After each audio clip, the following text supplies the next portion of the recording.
Hello. Welcome everybody to Highway Studios Live from the Drive, episode 3. Hey, if you're enjoying these episodes, that's awesome. Thanks for watching and listening, and feel free to share them with any other friends, musicians, songwriters, people who might be interested. Right now, I'm putting them out every other week. I have several more episodes that I have banked, recorded. But, it takes some time to record, mix, master, edit, and then put everything together, edit again, edit clips and all that stuff. Yeah, trying to find time to do that. Right now, I'm doing it every other week, but I would love to kind of speed that up a bit. But anyway, just make sure you're following Live from the Drive on the, I guess Instagram is the main place. Announcements about episodes and clips and stuff are all going to be there. But, thank you for watching and listening and sharing. I'm just making a podcast by independent songwriters for songwriters and musicians and anyone interested in learning about the writing and production process and the lives of these artists. I think it's something that a lot of people, especially in Nashville, are interested in and would love to keep it going. Speaking of artists and songwriters, today we have the wonderful Camper on. Camper! All caps. Camper! It was a nice, relaxed, folky, raw performance. They played Ivy, TV Dinners by MJ Lenderman, and Cold Weather. We had a nice talk about songwriting influences and artists that they admire and everything that makes up the milieu of the songwriting duo of Camper. So, stick around, watch all that, go check them out on their stuff. They're also busy with other projects of theirs, solo stuff and other bands, so they're everywhere. But check out Camper and stay tuned, stay strapped in for the whole thing because it's worth the watch. And let's go ahead and get started with Ivy.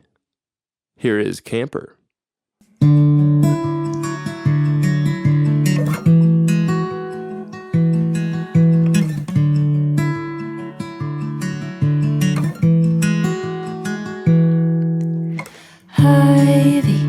It's almost Halloween and it's likely you'll never see me trying to cause a scene, but it's Friday the 13th.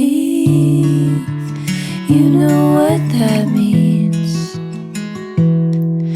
Oh, Ivy, we're going to the same party, dressing up as somebody you've never seen, but I want you to see me. You know what that means. Want you to see me. You know what that means. And I'm sorry for wanting this so early. Oh, it makes me nervous. Oh, you make me nervous. And I'm sorry for wanting you so early. Oh, it makes me nervous, but you're perfect.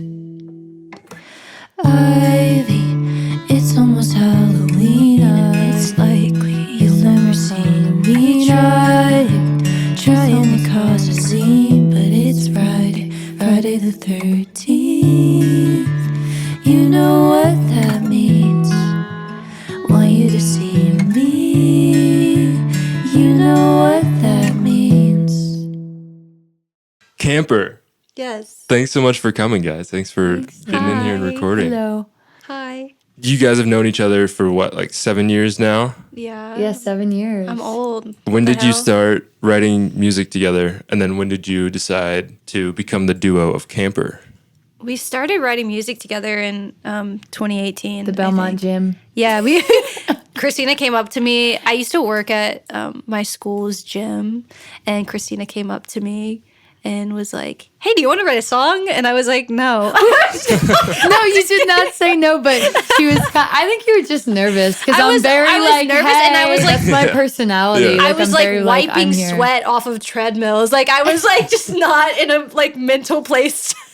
Well, I asked you because she was in my intro to songwriting class, and I remember hearing like just one of Grayson's songs, and like she stood out to me. I was like, I want to write with that girl. And then we wrote our first co-write was Lonelier. Yeah, I wrote a really bad song and was like, Christina, hop on this.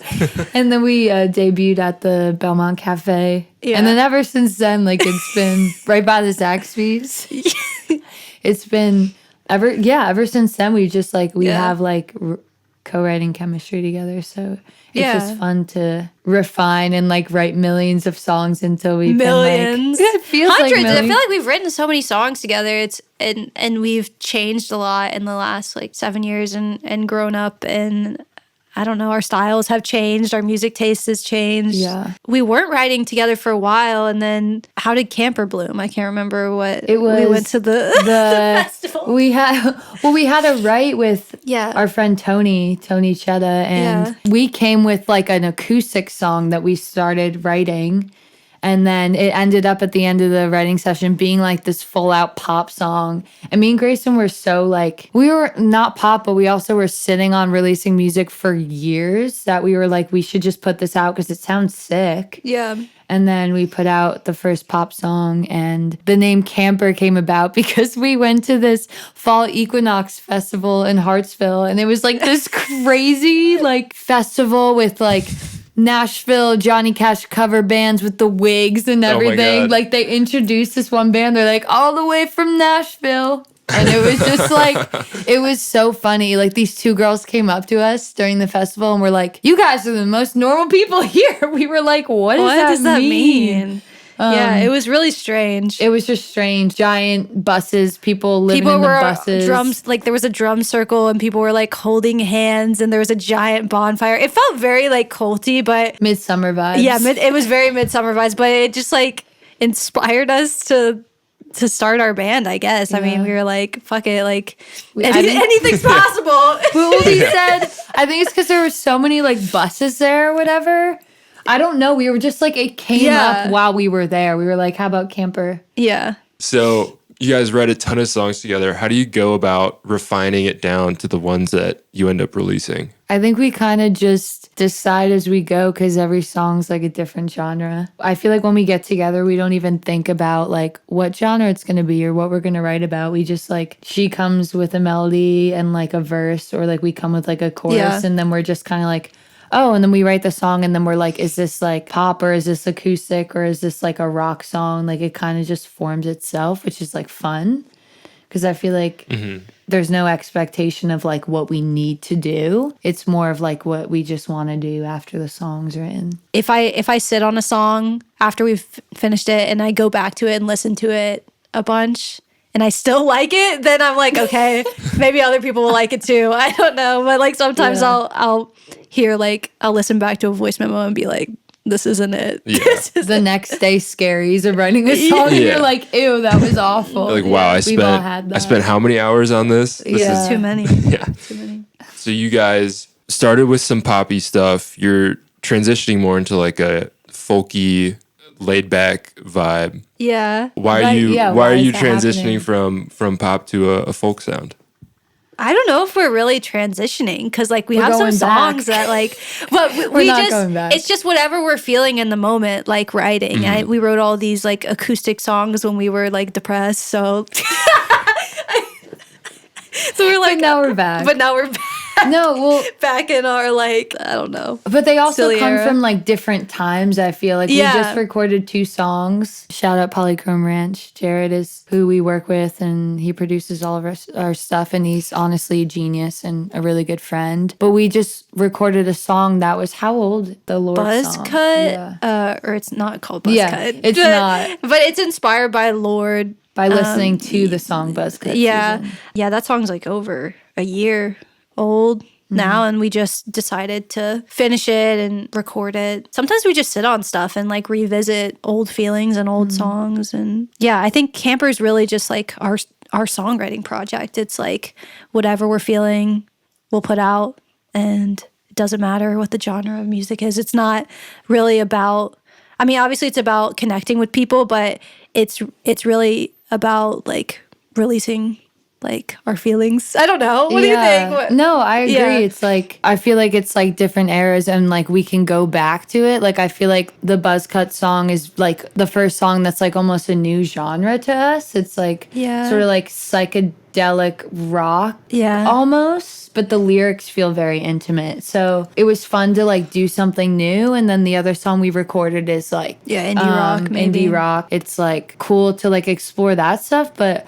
I mean, also Grayson's in a punk band, so she does punk music and like she's starting her own like country folk almost project, and I'm starting my own project. So I feel like I'm a songwriter first, so it's fun to like explore like different genres, because I'm like, oh, it's fun. Like that's why I like writing songs, because I like writing all that stuff, whatever it is. Yeah, I like challenging myself to write something that I normally wouldn't, in a style that like I normally wouldn't write in. That's cool. It sounds like you're letting your emotions at the time and letting the song dictate where it takes it in terms of genre. And stuff.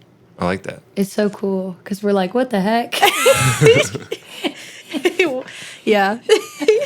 So we're going to hear you perform TV Dinners as your cover of choice. Yes. Why did you guys choose that song? We love MJ Linderman. He's like an Asheville artist that's been blowing up the past few years, and he just released a record this year that's like incredible. I don't know, he has a lot of cool influences. It's like indie rock, but also like bluegrass. I don't know, he's just a great songwriter. And it's really interesting lyrics. I think you showed me this song. Yeah, I was obsessed. It was like 2022. Yeah. I think when we did that cover, we did like a cover in my room because we were obsessed with it. And then like ever since then, he's like, he's pretty much on the come up. Like he's pretty big.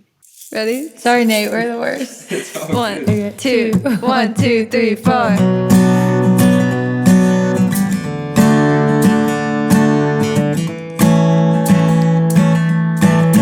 I spent all my days a working. Me and Jean, we never fight. Me and Jean don't do much talking. She stays out most nights. I'm not looking for a lady. I'm not looking for a wife. I just want someone to talk to when she's out on Friday nights. I'm not content, for I am lonesome. I don't love to work, but I will provide. And I'm tired of TV dinners with no one by my side. If you're also feeling lonely, I can sing for you my songs. I'll be singing for my baby, if my baby wasn't gone. I'm not content, for I am lonesome. I don't love to work, but I'll provide. And I'm tired of TV dinners with no one by my side. If you're also feeling lonely, I can sing for you my songs. But I'm tired of TV dinners when my baby's always gone. Oh my God, sorry.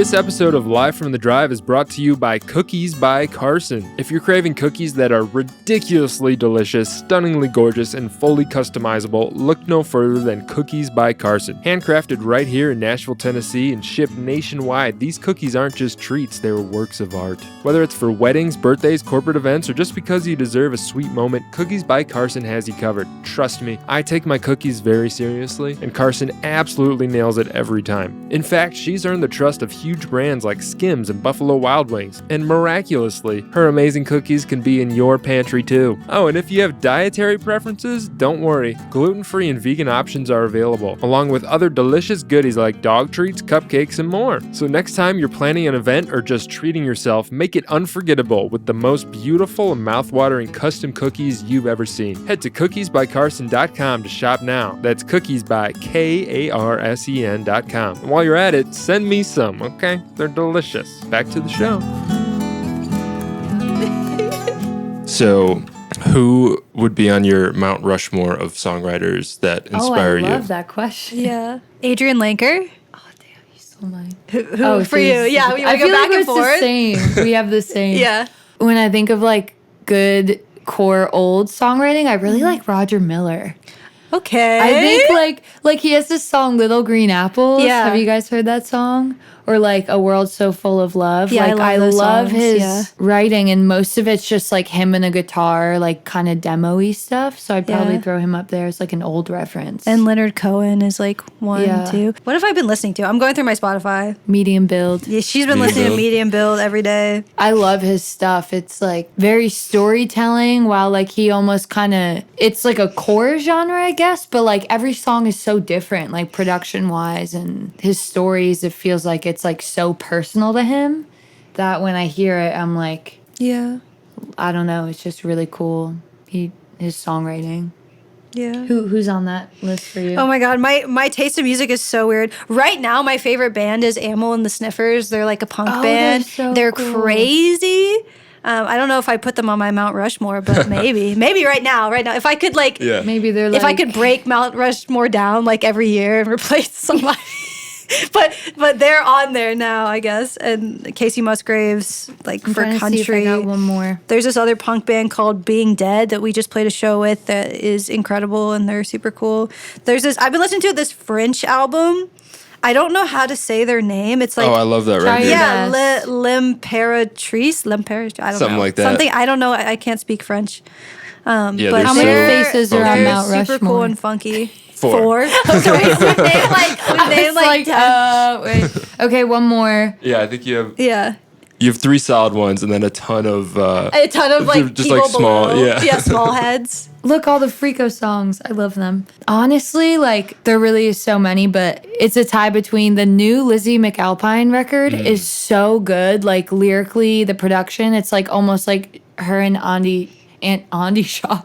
Andy Schaaf. Like, mixed, like, their genres and their songwriting. And then this new country bluegrass artist called Hooray for the Riff Raff. She, like, just paints this really cool picture, and I love her stuff. She's definitely like 2 heads were on the one Mount Rushmore thing. It would be them sharing it, all 3 of them. Yeah. Grayson, you grew up in Alabama, and you're from Jersey, Christina. Yes. How do your upbringings in those very different locations influence how you write songs and what you think about, and then how do you bring it together?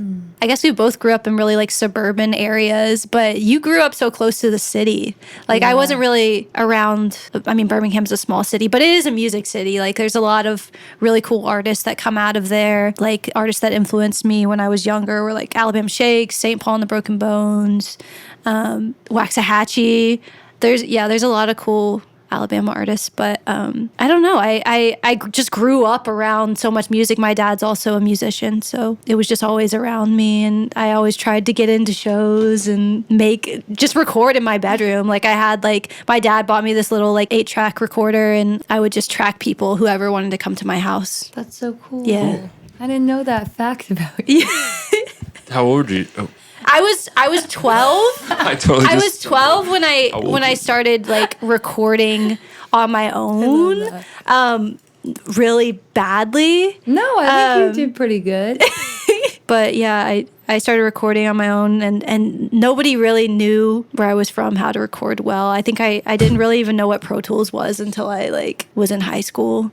Yeah, I just would mess around, and I was inspired by a lot of like indie rock. That was like the big thing in Birmingham. Now it's like freaking death metal and like hardcore music, which is crazy. I don't know if that answers your question at all. I just took a lot of the influences of the like Birmingham and applied that to myself, I guess. Damn. Jersey was the opposite. I grew up on that Jersey club music. You ever hear all those remixes? Oh yeah. I was like not writing that stuff, but a lot of like the indie pop punk bands came out in New Jersey, like in college, Pine Grove and Modern Baseball, like now Slaughter Beach Dog. I think they're from that area or Philly. So a lot of the music I listened to and was influenced by was like that genre, especially like high school and college. And it's funny because in college, like my freshman year, I wrote like a pop punk song and played it school at my first year of college, like at their open mic or whatever. But I feel like a lot of their lyrics, specifically for those two bands, like they're incredible writers. It was a lot of like rocky stuff. The stuff I listened to was like my dad only played Earth, Wind, Fire, Nora Jones, Johnny Cash, Amy Winehouse, and Adele, like Adele's first record, the 19 record. And it's like one of my favorites. And I saw her at Madison Square Garden, which was so cool because I was like, I want to see Adele. And now she's like not playing anymore. But I feel like it was just like that around the house. And then like just like a lot of rock, indie, punk. It's cool. Sounds like both of you had diverse very influences. different And maybe influences. that's why you're dabbling with so many genres right now. I can't believe you didn't say Amy Winehouse for the Mount Rushmore question. Well, Well, she's like Statue of Liberty. Yeah, she's her own. Does that make sense? Like, no, she is on there, but I was just trying to. She still influences me and my writing, but I think I write so differently now that like my early years and at like Belmont or like when I was 16 to like 21 was like I was doing like ballady, jazzy writing. And now I don't really do that anymore, but I still think she's like one of the best songwriters, but I don't think it influences me now as much as it used to, for sure. So you guys do a lot of co-writes working on other people's projects. Do you find that working your songwriter muscle in that way brings in new ideas to your own stuff? Yeah. Oh, yeah, for sure. Yeah. I mean, I'm constantly inspired by other people's stories, and I feel like having that outside influence makes it easier to write sometimes. Even when I'm writing about like Christina's life or like I'm in another band called Massey where we write about a lot of like themes from our childhood and stuff, and just pulling from Grace's story, who's in the band, Danny's story, who's also in the band. Like it's just easier. It's easier to write about other people's trauma than your own. Or you like duo trauma. Yeah. To me at least.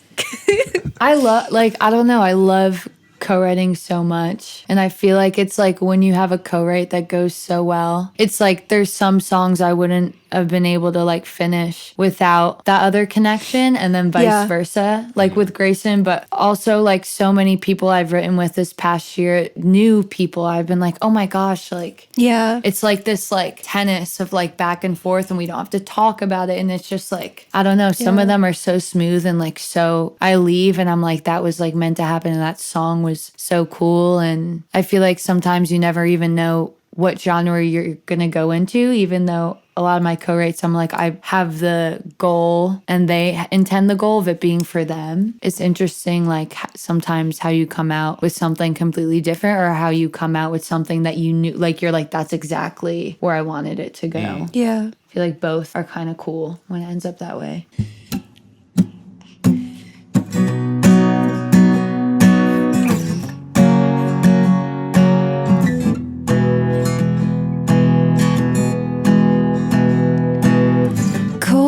Weather strikes like stone and flint.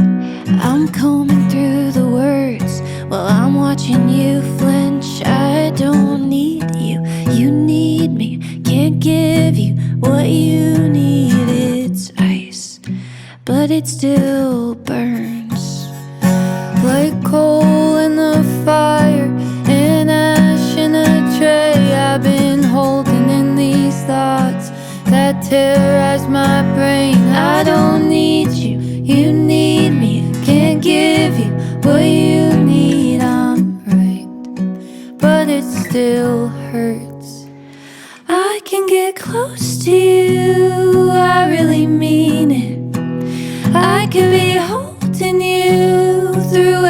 season. We could be everything, but I don't feel it. Wish I could feel it. Wish I could feel it. Now you're gone with the wind and the rain's coming down. You're holding my hand, but I just don't know how to give you what you need. I'm hopeless, you're hoping that time will make this work. You're speaking your mind, and I'm holding my breath. Feel the air in my lungs, feel the pain in my chest. Don't wanna let you see me, I'm hurting, believe me, I'm sure. I could get close to you, I really mean it. I could be holding you through every season. We could be everything, but I don't feel it. Wish I could feel it. Wish I could feel it. I can get close to you, I really mean it. I could be holding you through every season. We could be everything, but I don't feel it. Wish I could feel it. Wish I could feel it. Okay, the last question I ask everyone is, what is an album that has given you inspiration recently? I'll go first. I always revisit Talking Heads' Remain in Light. It's one of my favorite records. Yeah. And it's always reminding me to make stuff sound bad on purpose. There's some noises in there that are shitty, but they're memorable and they're cool. And then also to play with rhythms with things besides the drums, like use other noises to make these polyrhythms that create the groove. That's something that I need to remind myself of. Yeah. What about you, Grayson? I've been listening to Ammo and the Sniffers' new album like literally every single day since it's come out. There's a lot of old records that inspired me too, but that's just the one that I've been playing like constantly. I think it's called Cartoon Darkness, but it's crazy. I mean, they're just like, they're absurd like punk artists, and she just says the most like out there things, and it's just really fun. Like it makes music seem like more lighthearted, and you can joke around and like not, I mean, they're really tight, but you can play things like just ridiculously and have fun. And I don't know, I've just been listening to a lot of music like that lately that's just like, I don't give a fuck, I'm gonna say what I want. It's like angry Australian punk. Awesome. I gotta listen to that. Yeah. Christina. Yes. What's an album that has given you inspiration recently? Leaf Fullback's new record, I think it's called Translations. Just like the intimacy of his writing, his like live performance and record just always sounds the same, like super intimate, and just like the little minor noises and stuff in between I feel like are what make it, but he's incredible. Yeah. Shout out Leaf. Shout out Leaf. Yeah, I think having an authentic sound with imperfections and stuff is really valuable in a time where everything's so overproduced. Yeah. Camper, thanks so much for being here. Thanks for recording. Thanks for having us. You guys have stuff released, and you have a couple more songs that's coming Yeah. Yes. in the next year. Yes. Got 2, and then we'll make some more. And Grayson has a project that's coming out next year, and so do I. And so it's With gonna be Massey fun. or Just on my something else? own. I'm doing like a little country project thing. Cool. And Christina, you're releasing an individual project as well? Yeah, I just have one song, but it's just like an indie rock song. I'm gonna try that first, and then see what else I come up with. Probably with this one. Yeah. Cool. Could be opera. Oh. Yeah, I'm That's wanting next. to make a opera album. Perfect. Well, Camper, all caps, Yes. All caps. All caps. on all the streaming stuff. Yeah, And- Spotify and Camper official, Camper _official Official X. X. Yes. Yes. Good. That's it. There we go. Thanks, Nate. Thanks so much, guys. That was fun. Perfect. Wow, what a fantastic episode. We enjoyed some incredible music and learned a lot about the featured artist. Thank you so much for listening, watching, subscribing, sharing, following, liking, commenting, supporting in any way possible. It truly does mean the world to me and these artists. We have more episodes on the way, so be sure to follow Live from the Drive on Instagram and TikTok for updates. If you or your band or any musician you know would like to be featured, please visit highwaystudioslllc.com/LFTD. Thank you, and I'll see you down the road.